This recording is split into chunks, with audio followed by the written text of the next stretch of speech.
Welcome in. This is your Wednesday live chat for all things that are going on in golf this week. That is San Antonio. That's Miami. That's, I'm sure, an early look to Augusta National. And we will go through weather, courses, players, trends. We'll run some models. We'll look at contests. We'll look at the prop market, whatever you want. This is your time. Make sure to leave your questions, concerns, and comments. I'll get through as many as I can in the next hour or so. We've agreed over the course of the past couple of weeks that we're going to knock out a couple of things at the start of the show so that we do not have to address them the 36 times that they eventually end up coming up. Let's start with the weather. And I remembered to do it this week. TPC San Antonio, it's Texas. So what do we know about Texas? You are likely to get windy afternoons. And this week's forecast is really no different. Temperature-wise, Thursday and Friday, sunny and mid-80s, beautiful. There is a chance for rain on Saturday, and Sunday looks fine as well. The one thing that stands out to me is this. So this is Thursday afternoon. You're getting a slight uptick to 9 or 10 miles an hour. That's different from the morning. The bigger thing would be this rise in forecasted winds on Friday afternoon. And you're talking about getting up to 14, 15, 16 miles an hour. The worst stuff probably comes a little bit later than these guys are going to be on the golf course. But I think if you are in that afternoon wave, if this holds, you are looking like you're going to get a little bit of windier conditions. So maybe that Thursday PM, Friday AM wave is one to lean on a little bit. And then obviously maybe we can check this again. Not we, you can check this again tonight, Wednesday night, see if there is anything of note, see if this has moved a little bit. I think last week was fairly accurate in the forecast about what they were expecting. I'm assuming, I'm no meteorologist, but I assume that Friday afternoon into Saturday, that's a storm rolling in, right? Because you're getting the winds kicking up Friday afternoon, Friday evening, and then you're getting this rain storm. So that's my take. Might not be very good. The other thing that we agreed that we would do at the start of the show is to look at the one and done ownership projections. And as of right now, these have been held pretty strong for the vast majority of the week. Corey Connors is the most popular golfer. That's no surprise. Right around 19 or 20% owned. Ludwig and Hideki are in tier 2 by themselves, 15 and 13%, and then a huge gap to everybody else. Actually, Billy Horschel's catching some steam here in the last couple of days. He was not the fourth most owned golfer when I checked this a little bit earlier. I think Jordan Spieth was. I think Ben An was right up there as well. But still a big gap to Billy Horschel, around 6.5%. Jordan Spieth at 5.8%. Everybody else sub 5%. Noren, Ben An, Fitzpatrick, in that order to round out the top 8. We'll talk about strategy. I'm sure we'll talk about it a lot, but now we have this as a little bit of a baseline for what you'd expect. Notables: Rory McIlroy, 1.7%, Colin Morikawa, 1.6%, Max Homa, 2.1%. So if you're looking for some of the bigger names there. All right, let's start with the questions. Andre says, Rick, great content as always. Thank you. Which player would you prefer this week between Noren and Bezuidenhout? These are two guys I like quite a bit. But if you ask me to pick just one, it would be Bezuidenhout. And we can look at this a couple of different ways. First off, here's the new cheat sheet on rickrungood.com. This is now on the same system as the custom model. It's now on the same system as the golfer profiles. You can collapse that left-hand side, make this a little bit easier to read. I'll continue to make improvements in that regard. Also, if you notice on the custom model, that left side is also collapsible, so it makes it a little bit easier to view. I'll continue to make some upgrades there as well.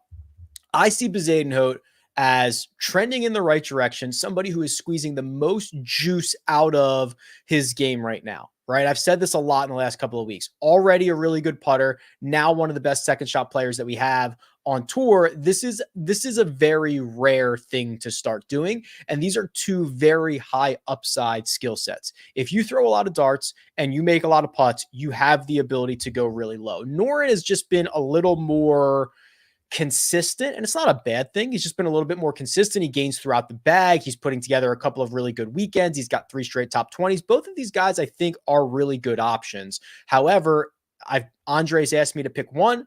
I'm going with Bezaden Hote. Philip says, starting with a month subscription for the Masters to the PGA Championship. Yeah, cheers. Do you have something that shows which events players are committed to and expected to play? The answer to that is no. This is one of probably 2 things that I've wanted to work on. But it's not great information, right? They don't have to commit to an event until the Friday before. Now they might commit in advance, whether it's sponsorship stuff, or they might tell you there might be an interview somewhere. You could make educated guesses, whether they're a defending champion, whether they're going to play before or not after a master. It's just not a perfect science. That and caddies. Sometimes I get access to the caddy information for the week. Sometimes I do not. If anybody out there on either one of those things can provide me consistent information, happy to work together and get it on the website and help out everybody, because I think that would be a really good thing. So those are the 2 things.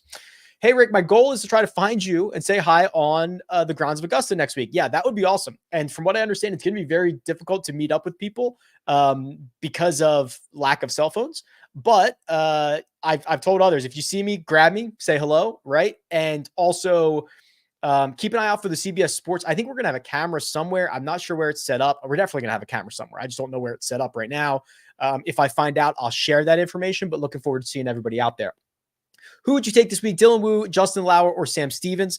I want to look at Sam Stevens real quick. He's probably the one that I've not had as much visibility into over the course of the past couple of weeks. I know where Dylan Wu's at. I know where Justin Lauer is at. Okay, not particularly great. Losing a bunch of strokes on approach, losing a bunch of strokes around the green.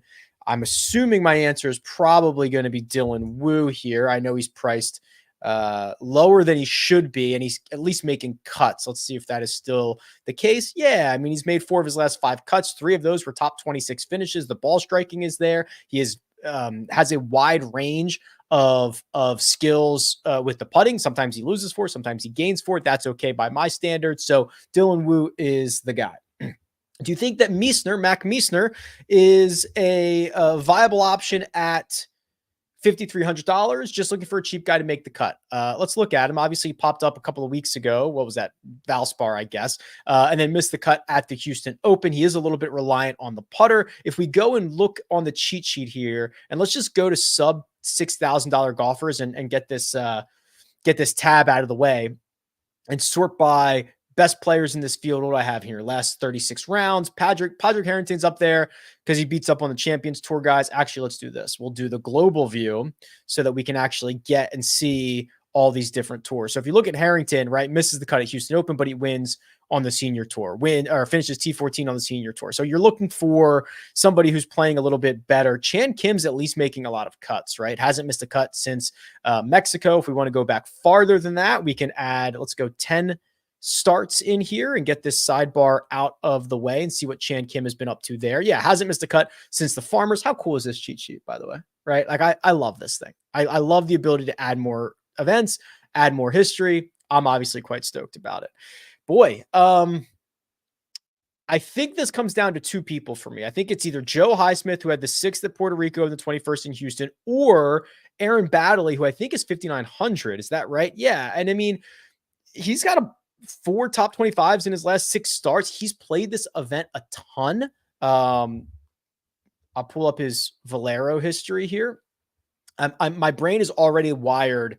I almost just pulled up Masters history. My brain is like already being wired in that direction, but I'll pull up Texas Open here. So he's played this event a lot. You can see it 10 or so times, bunch of top 10 finishes, bunch of top 20 finishes, always putts well. Short game's very good. The ball striking has struggled here, but that's not really a surprise based on how Aaron Baddeley plays golf. And I think that you can use a little bit of that experience, especially the short game stuff, and find your way to maybe a top 25.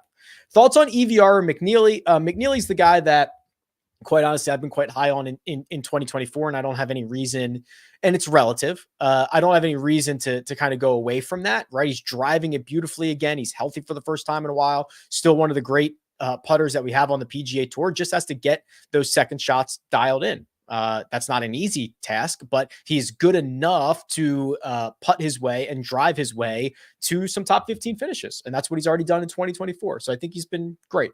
Hey, Rick, used your underdog promo. Thank you.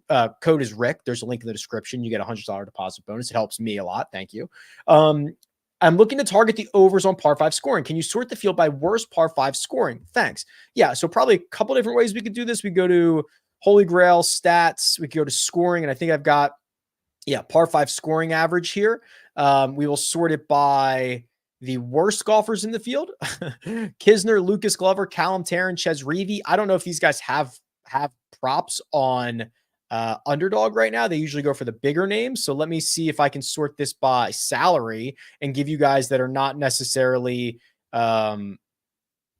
as good in par 5 scoring as their salary might indicate. So Homa 66th on tour, Billy Horschel 66, Noren is actually 183rd, Harris English 104. This does date back to the start of 2023. So keep that in mind as well. I know it sounds disgusting. Yep, because I know where you're going with this. But what about Ryan Moore? Yeah, so I was looking up Ryan Moore earlier. He has been flushing it. Okay. You wait until you see these approach numbers load. Plus 4.7 in Houston, plus 9 at the Valspar, plus 6 at the Players Championship. 5 weeks in a row in which he's gained at least 2 strokes. This is a really bad putter. Right? I mean, he's giving most of it, if not all of it, back on the putting greens. Let's look at how he normally putts around TPC San Antonio. See if we can find a little reason to be excited. Okay. All right. Last 2 years have not been good. Lost 2.5 and 4.3, but he gained a lot of strokes putting in his starts prior to that. We're starting to get back pretty far in the history, but that's what we need. We need that marriage of recent approach play and historical putting would be great. Which of these long shot winners will have the best finish in a major? Nat, Pavone, Murray, Malnati, Dunlap, Eckroat. Ooh. First thought is Pavone. I just think that there's probably, I think if he can keep it in the fairway, a U.S. Open venue would not be the worst for him. I think Open Championship would not be bad for him. Grayson Murray's fallen off a cliff. We know what Malnati is. Dunlap has not played well. Eckroat's kind of interesting. And then Jake Knapp, no idea, right? I mean, even on courses you think he's going to be good on, he's not been. He's been an enigma for me. Hey, Rick, I remember you mentioning this course has a very unusual blend of short and long approach shots. That's right. Could you run a model to uncover the guys who do well? Yeah. So what Coleman is referencing is this is one of the few golf courses that I could find in which you get an above average distribution of shots from 100 yards and in and 200 yards and above. So that's kind of quite rare. So what I'm going to do here is I'll split these, right? Get 100 weights on those. And the best golfer would be Hayden Springer. Adam Scott is number 2. Ludwig is 3. Morikawa is 5. Morikawa is 4. Bezuidenhout is 5. Love that. Hideki, Tom Kim, Chandler Phillips, Davis Thompson, David Skins round out the top 10. What do you think about Max Grazerman? Good approach, good putting, par 5 scoring, and bogey avoidance. Well, Kyle, I think you've kind of done my work for me, right? If all of that is true, and I have no reason to think it's not true, that would be pretty interesting. Let's pull up his stat profile here and see what we can find. Really good finish at Houston, but it was his best putting week probably of his career. I like what I saw at the Valspar more frequently. That's much more sustainable. 5 strokes ball striking, 1.7 around on the greens, and then lose around the greens. I'm fine with that. We don't have his breakdown from Puerto Rico, but he did get off to a really hot start. Faded a little bit, but that's okay. Finished T15. Okay, I can get behind this. This is 4 solid starts in a row. Not all of them are perfect, but they are at least enough to keep us interested. His what is his price for the week? 6,500. Okay. It's pretty good. That's pretty good. I like that one. Good afternoon, Rick. Who's the producer's play of the week? She's not here. I think she's downstairs right now feeding Ollie. So when she gets back, we'll have to figure this out. Could you do a quick breakdown on Jimmy Stanger? Yeah. Stanger is great driver of the ball. He's got to kind of figure out some other stuff. And we saw him pop up early somewhere recently. And then kind of, was it Players? gains 2.5 strokes to the players, gives a couple back on round 2, round 3, plays well on Sunday, and then Valspar, same thing. Started off well, missed the cut. That's like by a stroke. So look at that. So we've got, I'd give him like 5 good events in a row here. Mexico, I'll take. Cognizant, I'll take. I'll obviously take the T3 at Puerto Rico. I'll take a T35 at the Players Championship all day. And then he misses the cut on the number at the Valspar, which is not, I mean, he was basically all around 0 in all these categories, which I don't think I can beat him up for. So, yeah, I think this is a pretty decent spot for me. He drives it well. I've talked about Jimmy Stanger quite a bit on this show. Have a one and done question with a twist. I have a side bet with 2 other guys. We're the last 3 to have a guy make every cut. Options are Noren, Billy Ho, and English. Noren just makes sense here. So I assume you want money, but you also kind of want the safety guy. Yeah, I think that's right. I said Noren was the more consistent option compared to Bezadenhout earlier, so I think that makes sense. Hey, Rick, thoughts on swapping out Thorbjorn Olesen with any other professional golfer with a pulse? Had a good fall, but has fallen off a cliff. Yeah, let's pull up Thorbjorn real quick.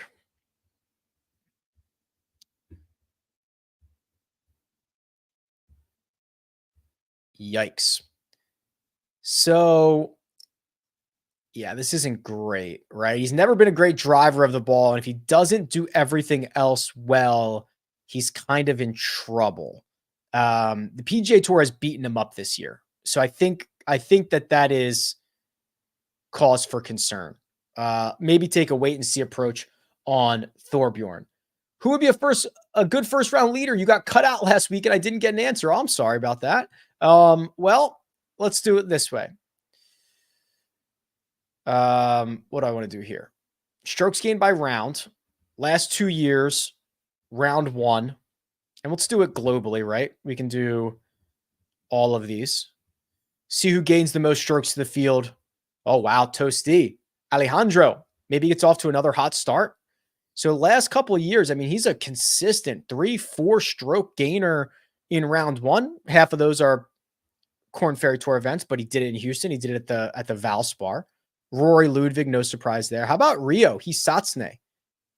Has gained strokes in round 1 in 10 of 11. And he's got a 5.5, a 4.5, a 5.5, and a 3. You're probably going to need to gain like 5 or 6 strokes to the field, maybe more than that, maybe 7 if you want to be the first round leader. Colin. No, thank you. I don't think. I'm trying to look for a little more volatility here. What about Grazerman? I'm looking for like a 5 or a 6. Yeah, gets a little bit of that. I mean, you could go that Hayden Springer's now popped up on a couple of these things. He gained 6.5 strokes to the field at the American Express. Hayden Springer might be a deep one. Can you put a model together? Approach par 5 scoring. Okay. Approach par 5 scoring, approaches over 225, and any choice that I want. Okay. Let's clear the model. Clear the mechanism. Let's do, I want to do 36. We'll do, so what do we got here? Approach. Okay. So strokes gained approach last 36 for 25. Now you're also going to double down on approach because you're going with approach over 200. Then you're going par 5 scoring, which is strokes gained par 5. And then I get to choose. So we've got scoring, we've got approach. How about driving? How about driving distance? Let's just see what happens. I don't think I've modeled a lot with distance this week. Oh boy. Ludwig number 1, Corey Connors number 2, Adam Scott 3, Kevin Yu 4, EVR 5, Mitchell 6, Hideki, Morikawa, Max, and Kevin Doherty round out the top 10. If Corey Connors wins this, my goodness. I've got a GPP winning lineup in the works. Benyon and if you had to pick one, I probably like Benyon a little bit more. I mean, I've now chosen 2 different golfers over Alex Noren. That is not a knock on Alex Noren, but you probably found the 2 right next to him that I like more, right? Bezadenhout and Ben on.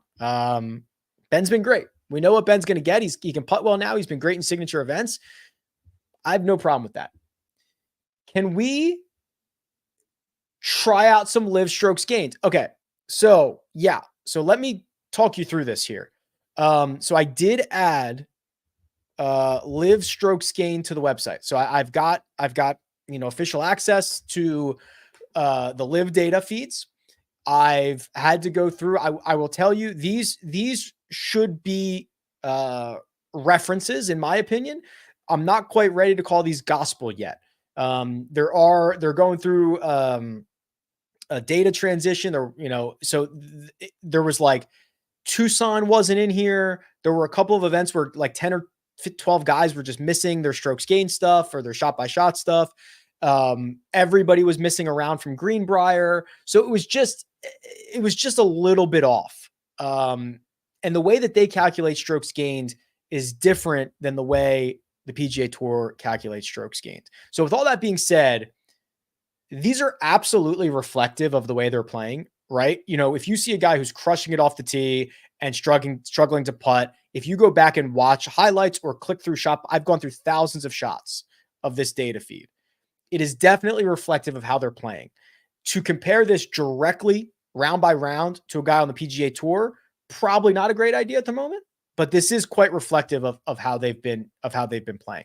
So, I mean, here's Brooks. Brooks has been very good from tee to green on LIV and is struggling with the putter. Now, he gets really knocked because he lost 7 strokes putting at Hong Kong. He only lost a little bit, less than a stroke in Jeddah, less than a stroke at Las Vegas. You see what he did in Jeddah at the end of last year, which was a victory. He was great from tee to green and basically putted to a 0. And that was good enough to win. If you go to the power rankings and you go and load LIV Golf Miami, and then you just do like last 12 rounds, and then just include the rounds from LIV. So this would basically just be saying, well, it's not necessarily true for everybody, but like, I don't want to get rid of the Asian Tour stuff. So you can do like last 16 rounds. That would basically give you 2024, right? That would give you the 4 events that LIV has played. And some of these guys have played International Series Oman, International Series Macau. So some of them have played other events.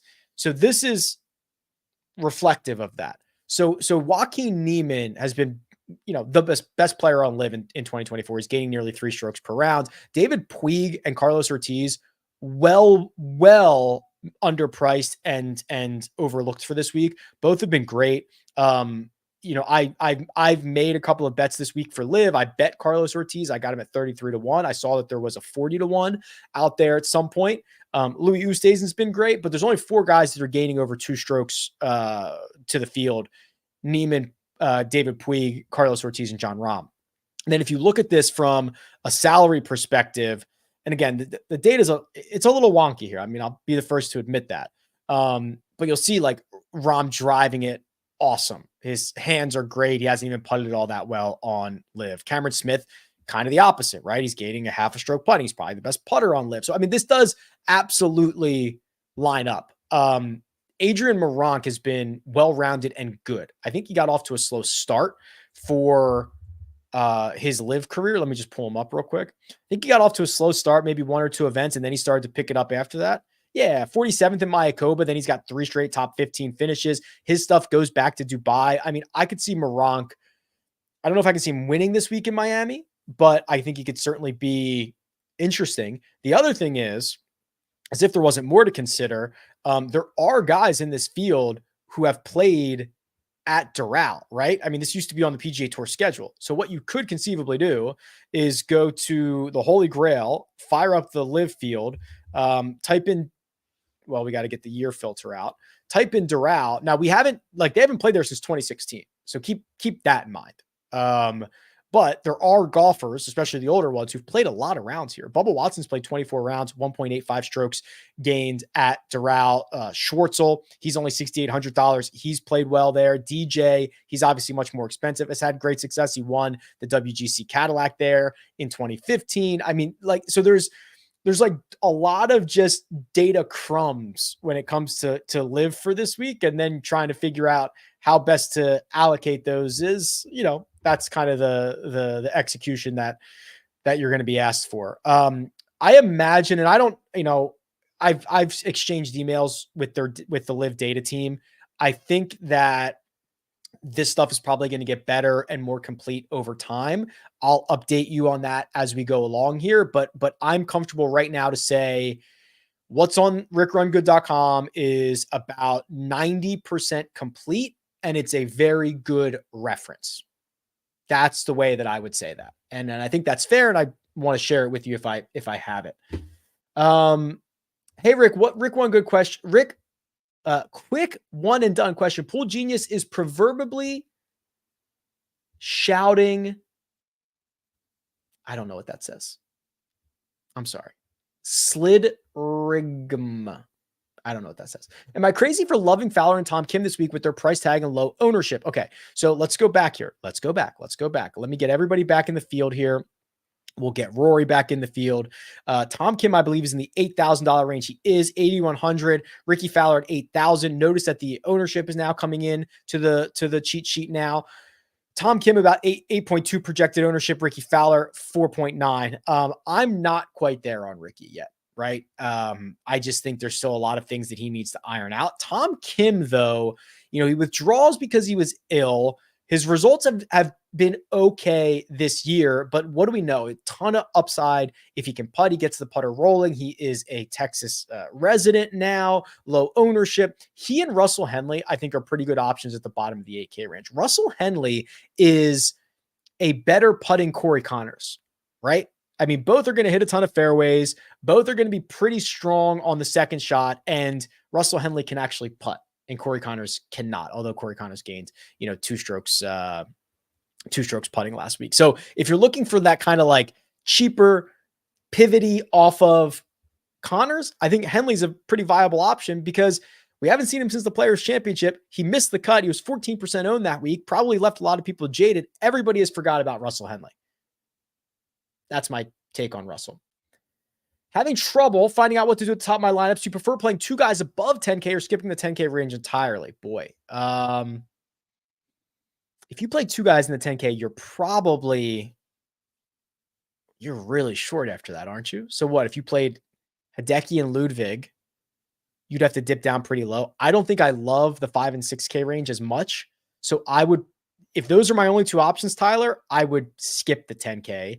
I would get Fitzpatrick and Jordan Spieth and Corey Connors. And, because playing Corey Connors, who's going to be 25% owned, but not having a 10K guy, at least gives you a path of being more unique, a path of building a little bit differently, because you assume most or many are going to say one of the big 3, Rory, Hideki, Ludwig, Corey, Noren, and then kind of go down from there, right? That's going to be a very popular way to build. Hey, Rick, curious if there is a place on your website that shows how often a player wins, top 10s, top 20s, makes the cut. I don't think so, though. That would be, it would be pretty easy to add, I would think. Where could I put that? I'm trying to think. Sometimes I surprise myself on things that I have. Sometimes I have like a top 10 rate. No, I don't think I do. Let me look into that, Paul. On a scale from 1 to 10, where would you be at on a full event matchup bet? Rory at plus 120 over Fowler / Fleetwood. So it's a 3-ball. Rory at plus 120 beat Fowler and Fleetwood. Pretty happy with that. I'm very much wait and see on Fowler. Rory's interesting, right? There's always a lot of noise around Rory, and people will say, oh, he's looking ahead to the Masters. He's looking ahead. I looked it up. He's a pretty good look ahead player. Okay. So this is from my newsletter. If you haven't signed up for this, it's 100% free. I send you optimal lineups from last week. I send you stats. I send you nuggets. I send you little things that you might be interested in. One of them was, how do golfers do the week immediately before a Masters or a major, excuse me, not the start before a major, literally playing the week before a major. I went back to 2019. So what's that? 5 years. So there was 19 possible events that you could play the week before a major championship because we didn't play the Open Championship in 2020. Rory's played 6 of them. He's won 3 of them. Okay. So, whether it's a look ahead spot or not, Rory's performed pretty darn well in these spots. So is Jordan Spieth. So I'm pretty comfortable with that, Chris. And I think Rory's been pretty bad this year by his own standards and still has a bunch of top 25s. Akshay is Armina's pick. She sent me a note. She sent me a note 15 minutes ago. I just saw it. Sorry, Armina. So she's going with Akshay for this week. For the Masters field, I knew we'd get to here eventually. Can you show who is driving the best and also putting the best? Sure. So a couple different ways to do that. You can go to the cheat sheet. If you've noticed, you can drop down. So the cheat sheet now has the same drop down the custom model does, right? So you can go through any slate that you want. LIV shows you the LIV results, or you can do the global results and see everything. The Masters tournament, I've already loaded that in, so you can see history for the Masters as well. So I'm just going to go last 36 rounds, Ben. You didn't give me much information here. So who's driving it the best? Strokes gained off the tee.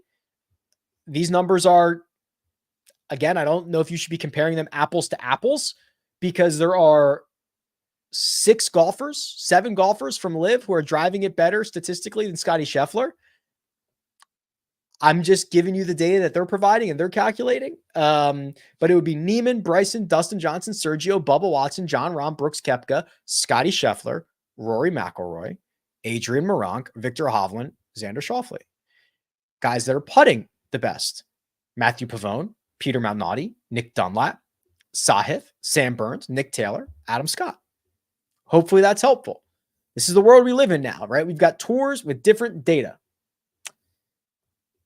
That's where we're at. Hey, Rick, middle of the one and done.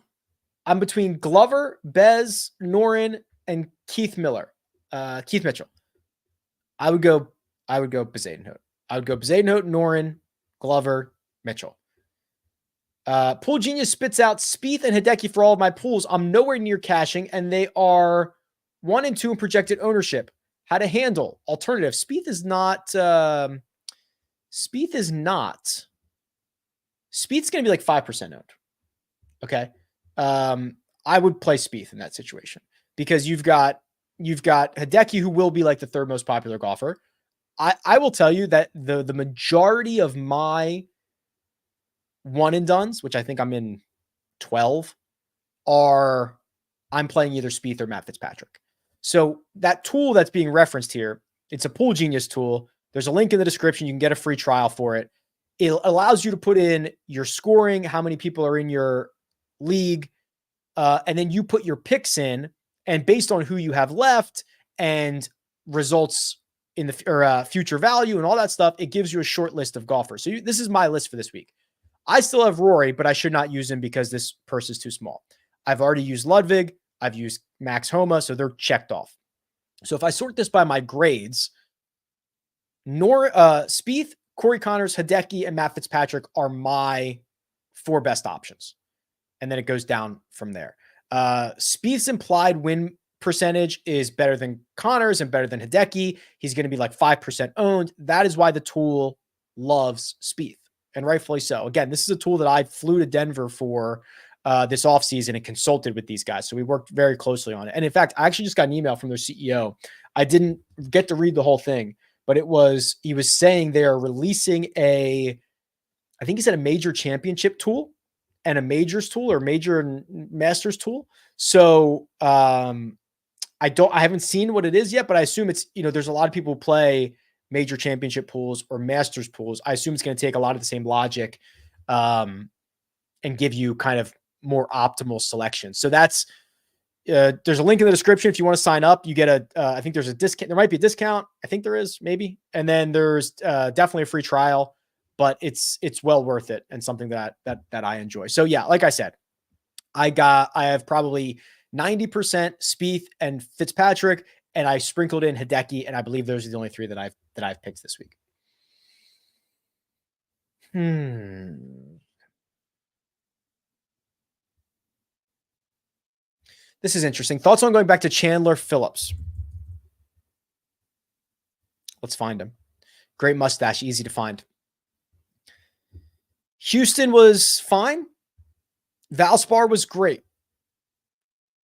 Since he's been on the PGA Tour, he's been flushing it. He's gaining multiple strokes on approach nearly every single start.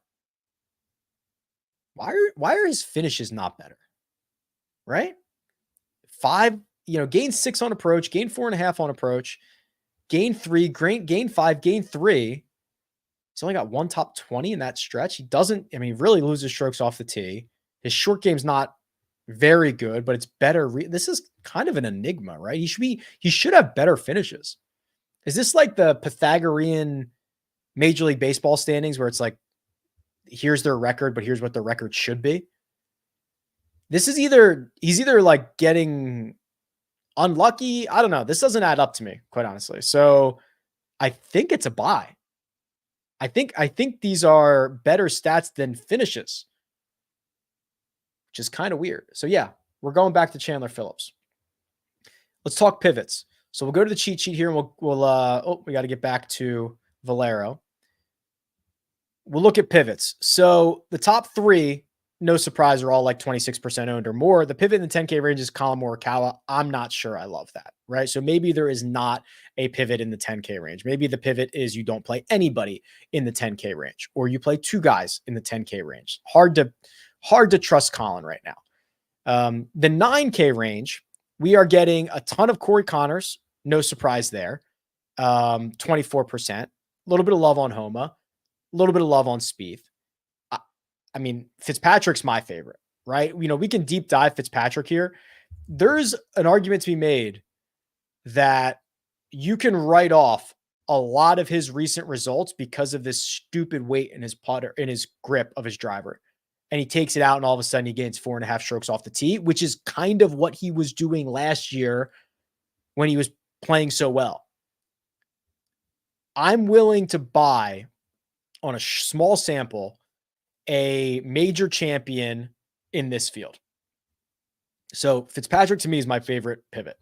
The 8K range, ton of Noren, decent bit of Billy Horschel, 14%. I think it's Russ, right? Russ at 13.5 or Tom Kim at 8%, but Noren at 20, Billy Horschel at 14. It's not the end of the world. The 7K range, you're getting a decent bit of Akshay. You're getting a lot of Lucas Glover.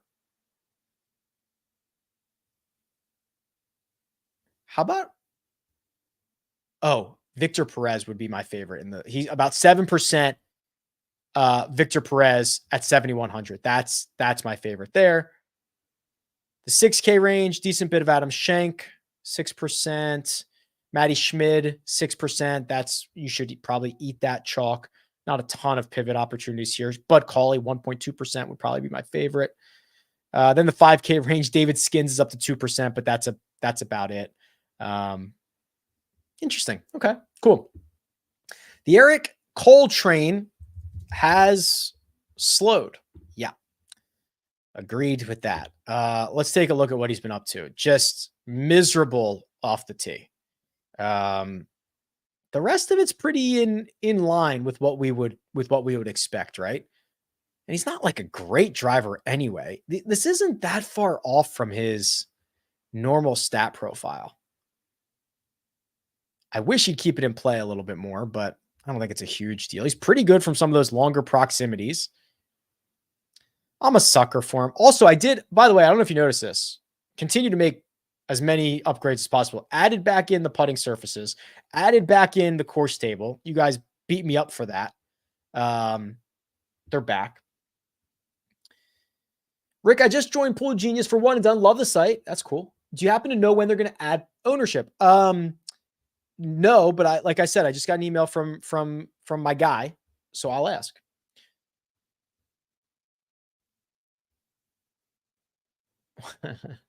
Is Kuchar too broken to currently chase his course horse label? Yes.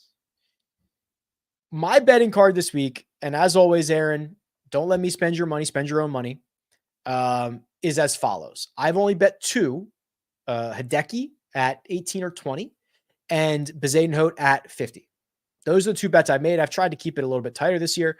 And then like I said, I bet Ortiz on LIV, and I think I got it 33. And then I bet both Brooks and DJ like 16 and 20 to 1. That does not feel right. So I bet both of those guys.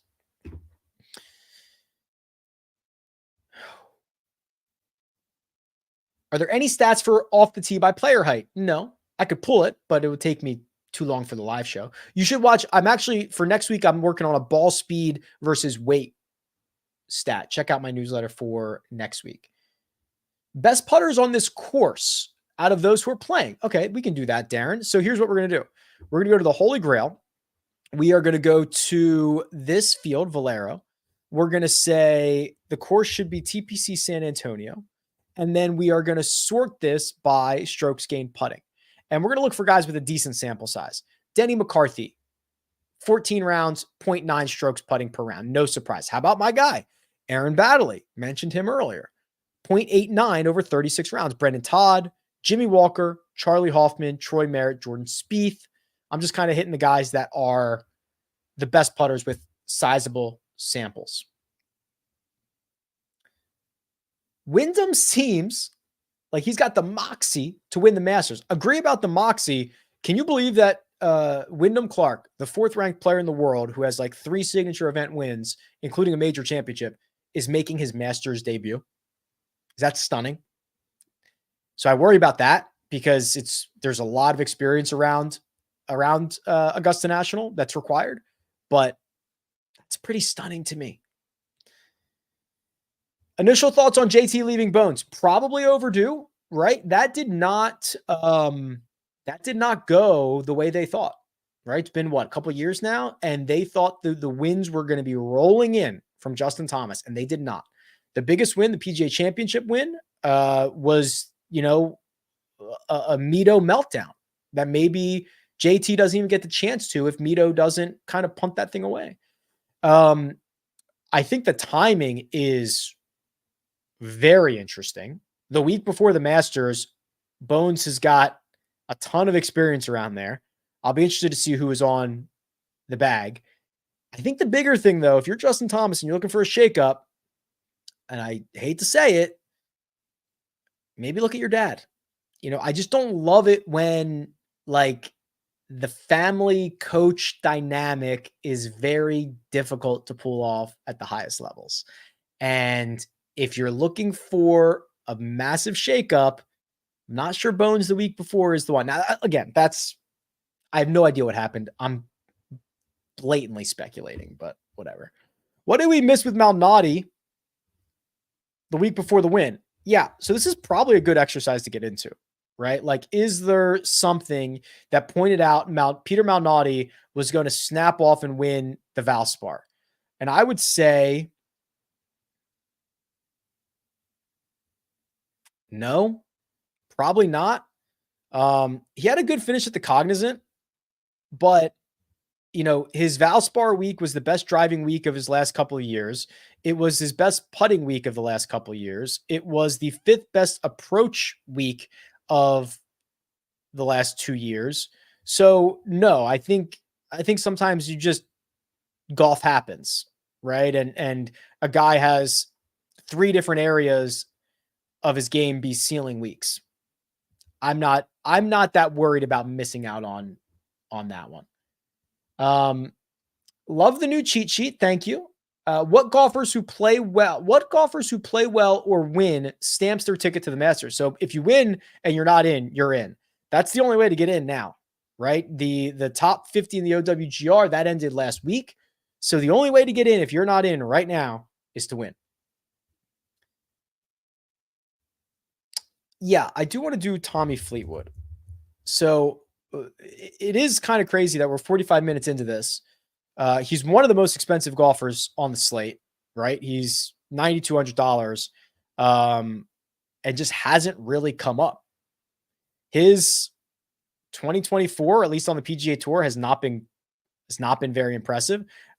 His end of year and start of 2024 on the DP World Tour was awesome, right? He won the Dubai Invitational. So just to toot this horn for a second, you are now seeing stroke game breakdowns for the PGA Tour, the DP World Tour, for LIV Golf.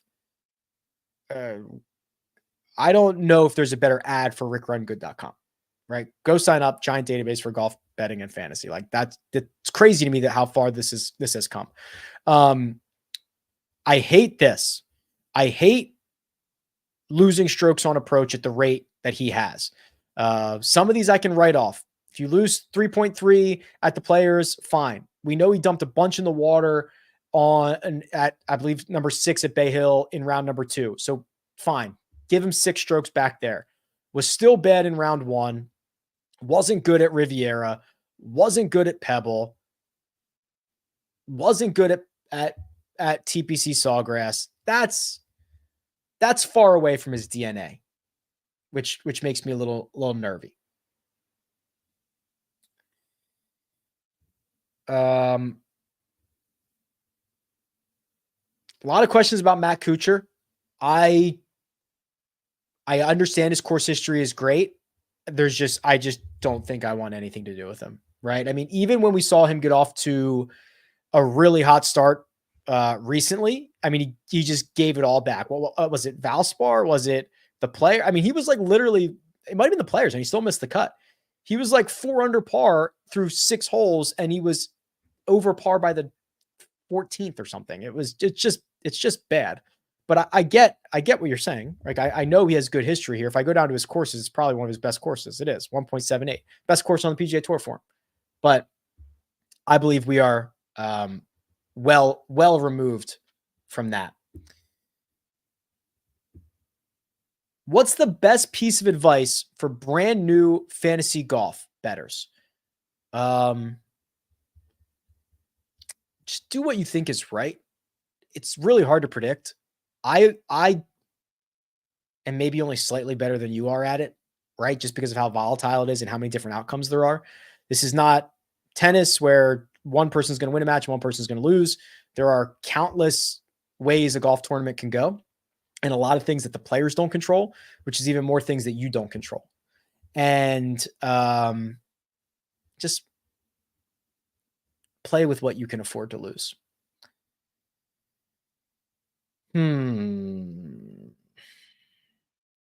Yep, we did do a couple of these, which is fine. There was a interesting little nugget. So two interesting little nuggets that have come up for me this week. Lucas Glover using a similar putter, but a different head on his LIV Golf that he said he is more comfortable lining up. Which I thought was interesting. And that was pretty reflective in his putting stats from when did we see him at the Valspar. And then also Davis Riley getting a new coach and going with Jeff Smith and all of a sudden gaining 8.2 strokes ball striking. Davis Riley is not a big investment here, right? He's not a big investment at all. And that alone, I think, is worth consideration. Speaking of investments, I forgot to mention this, but Splash has made an investment in the Rick Run Good community. So they took their major championship, big guaranteed contest and basically gave it to us, right? So $250,000 guaranteed. First place is 45 grand. I'll admit that I don't like that. I think this should have been a flatter payout. But we compromise. That's how relationships, how marriage works, how everything works. So we got $250,000 guaranteed, a huge first place prize. There are payouts for each individual tournament as well. And it's a unique style of play, which I do like. So it's pick 'em. So that's like our weekly, Rick Run Good Listeners League is a pick 'em. You do one golfer from each of 6 tiers. The caveat here is once you use that golfer at a major, you can't use them again. So if you use Scotty in tier 1 at the Masters, you cannot use Scotty Scheffler at the US Open, the PGA, or the Open Championship. So you're going to pick 24 individual golfers and use them all once, which is pretty fun, pretty unique, pretty interesting. So go sign up for that, $100. There is also this week's tiers contest, which is open right now. That'll fill. That's guaranteed as well. So we are getting a lot of love and support from Splash, which is great. Link in the description. Everything you need in the description for this, for the newsletter, for Underdog, for Pool Genius. Everything is always in the description. Yes, I'm still as high on Hideki as I am early in the week. I mean, I think we knew he was going to be quite popular. I think we knew the way that 10K range was going to shake out. I just see a lot of beauty here. So nothing has really changed for me that much. Speed for one and done this week. I've played him in about half of my lineups. Sup, Rick? Sup. Rick, I need a miracle. Give me your best 1-2 punch for someone in DFL and one and done for this week and next week to get back to a respectable place on the leaderboard. Okay. So this week you play Bezadenhout, and then next week, see what's kind of sick about next week is you might just be able to pick a PGA Tour guy and like really pick up some ground because everybody's going to play LIV guys, right? So then next week you play Cantlay, and now you are back in it. Favorite putting drill. So I've been doing something that works really well for me recently. I am hitting putts by looking at the hole and not down. So I'm doing it mostly from like 15 feet and longer, but I'm doing it for some shorter ones. But for me, it is about dialing in. How would I roll this ball there? What would I do to roll this ball towards the cup? As opposed to trying to hit it, trying to be perfect mechanics, et cetera, et cetera. You'll find out you're surprisingly good at this. Somebody said something to me like, if you shot a free throw, you wouldn't look at the ball, right? That'd be weird, right? You look at the hoop. And when you look at the cup, your brain subconsciously knows how to roll it there. So then when I actually go to hit a putt, I'm going to look down when I hit a putt. But the last long look I give, I'm really trying to do that again. I'm trying to lock in, like, what would it feel like if I was rolling this? And it's been very, very good for me. Cheat sheet is great for your site, not for your channel, IMO. Hope I'm not a douche for saying that. No, say whatever you want. I don't care. This is a huge upgrade for functionality wise. I have a lot to do on other things. There's going to be, I'm going to have a light mode, a dark mode.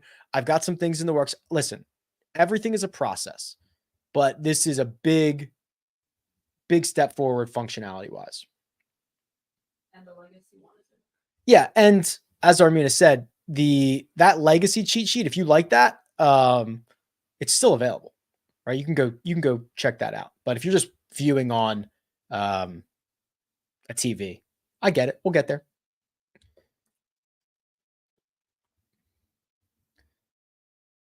How often? Okay, this is a good question.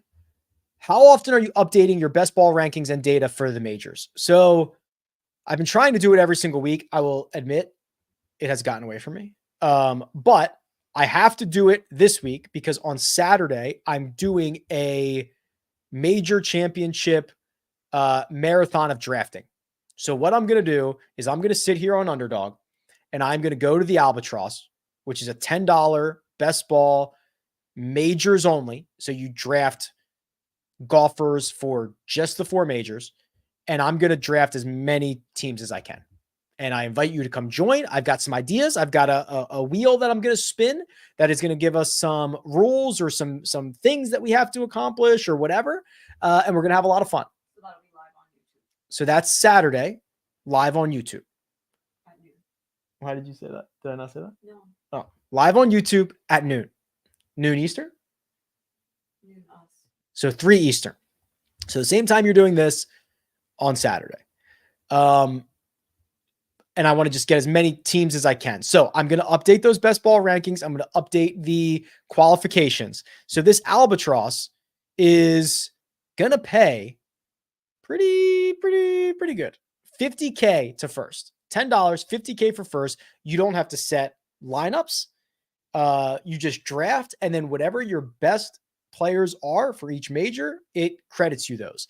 And if you score high enough, you make it through the Masters. Then you make it through the PGA Championship. Then you make it through the US Open. You make it all the way to the Open Championship. You can play for $50K off a $10 entry. So I'm going to be piling these up. I'm going to do the 30 seconds per pick. I've shared some of this in the past. So here's what I would encourage you to do. And Mina, could you please enter us into the underdog portion of the show? Okay. She wasn't ready for that. But what I would encourage you to do is if you are there on Saturday to draft, it will make this go faster and we will get more teams in because you'll be able to fill those up. Also, I won't lie, I'm going to be live streaming my team. So you're probably going to have some level of edge if you're in the contest that I'm in because you're seeing what I'm picking and you're hearing me talk through everything. So Saturday is a big day. I've never done the marathon drafting before. I'm going to do it. In addition to that, I was looking at the pick'em board for this week, and you'll notice we've gotten another promo from the underdog team. Once Jordan Spieth tees off on Thursday, you have won that entry. Wow, my Zoom is going crazy. Because once he hits one stroke, you're good. Okay? So that's a nice little promo that they're offering up. The other thing that I noticed, I thought these strokes for round one were a little low. So for example, this course last year played almost exactly to par, 72 strokes. So for Colin Morikawa to shoot a 69 and beat us, he is going to have to gain 3 strokes to the field, right? How often does Colin Morikawa gain 3 strokes to the field? Well, if only there was a tool for that. Oh, wait, there is. He gains 3 strokes to the field 18% of the time. And that's, well, actually, I'll make a bigger, let's go bigger here. Bigger sample size, not 16 rounds. Let's go big. 27% of the time. And he's playing worse than that right now. So I thought that was too low, and I went higher. Rory's, as much as I love Rory's number was Rory's is 69. So to beat us, he's got to get to 68. That's 4 strokes or more to the field. So that's asking Rory to do something he only does 19% of the time. Of course, these are possible.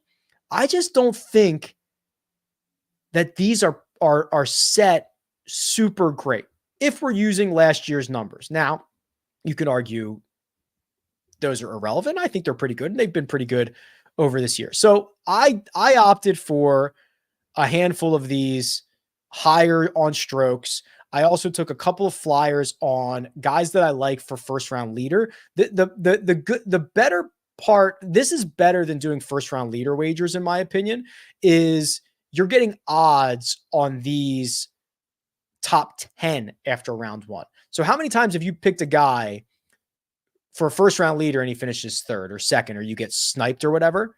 Well, Russell Henley to finish inside the top 10 after round one at 3.5x. Now I'm like, okay, that's more interesting. Plus I take, Rory higher than 69 strokes. That's 10.5x.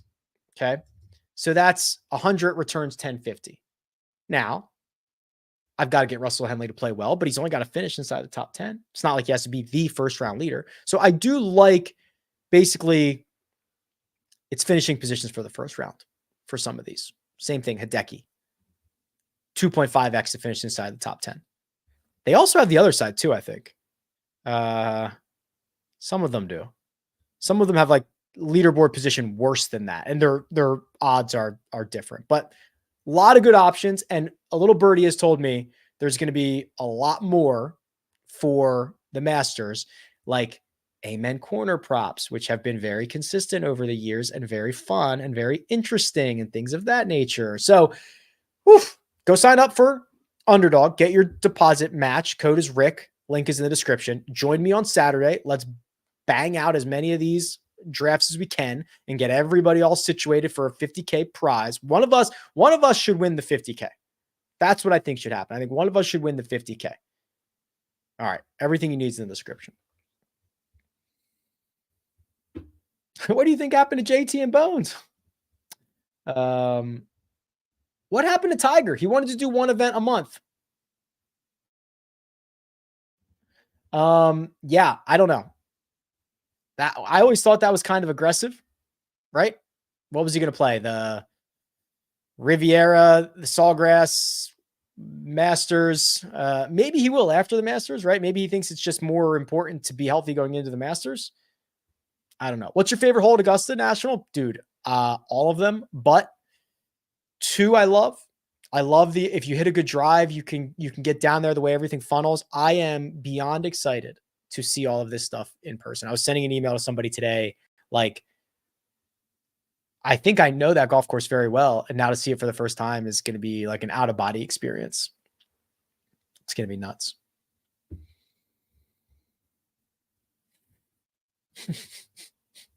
By the way, did you know hole 17 is the home of one of the greatest birdies ever on the PGA Tour? Bads hit it OB, reteed, and hold it. Okay.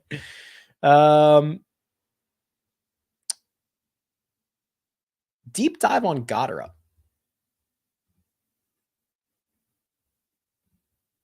And then we'll do Alejandro Tosti. God, Goddard is not a name that I've thought about in a while. Sorry, let me share my screen. Yikes.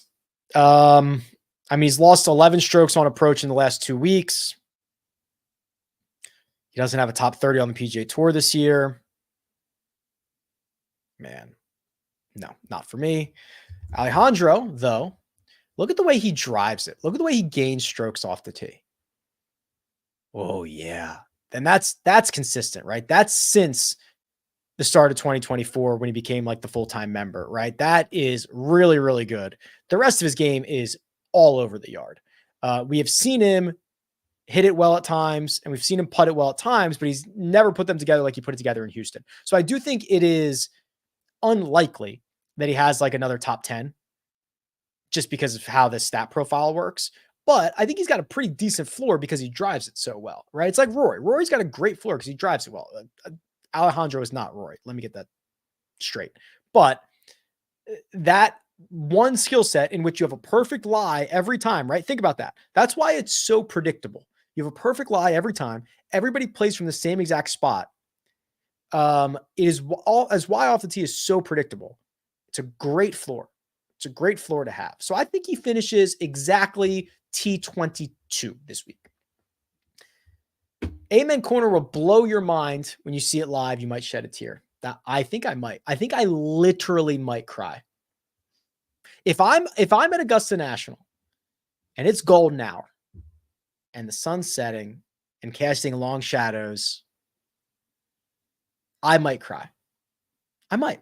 I also, I guess I should have mentioned this, but I don't even know how to mention this. So I'm just going to go rogue here. I mean, it's going to kill me. I turned on memberships for the YouTube channel today, like 5 minutes before this thing started. So there, you can now be a member of the YouTube channel. And I want to say why, for a couple of reasons. I think it is a way for me to commit to something, right? Like if you pay me money, I'm now committed to doing the things that I said. And what I'm saying I'm doing is I wanted to provide more behind the scenes stuff. And it's something I've thought about for months when I travel to these events, taking you with me essentially, and video and photo and showing you all of that. And I've been thinking about it for a long time. And I thought the way to commit to myself to doing it was have people commit to it and then kind of force me to do it, which I think will be fun. So I bought a literal digital camera because I can't take my phone on the golf course. So on Wednesday at Augusta, I'll have my digital camera for photos and videos. And then I'll also have, as I travel, as I'm going through the airport or whatever else pops up, I'll have my phone and all that stuff. But I'm going to make a behind the scenes video for my travels to Augusta National. I'll do the same thing when I go to the PGA Championship in Louisville, when I go to other events, when I do, just a lot of the stuff that I get to experience, I want you guys to experience too. So by turning on memberships, that's what I did. I've also said, I'll reply to your comments more, right? Like you get a higher priority. I want to build a community. And really the fact is I reinvest like all of this money back into the site, right? So the money that comes in, which will not make me rich off of YouTube memberships, just goes back into making the site. Data is expensive. Development is expensive. It just makes the site better. I can do fun stuff. So I did turn those on today. You are by no means obligated to join. It will not stop the way that I treat you in live chats or anything like that. But if you're interested in some more behind the scenes stuff, I'm now committed to it. So I wanted to address that.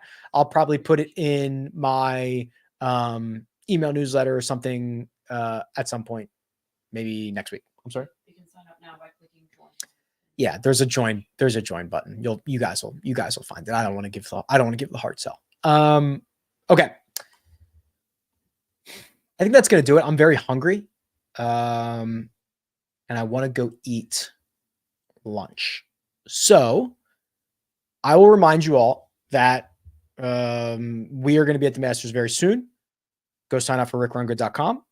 Go sign up for my 100% free newsletter. Let's fill the contest on Splash. Let's go nuts on Saturday for drafts on Underdog. Get your stuff in there. And I think that's it. Appreciate you guys. Talk to you soon.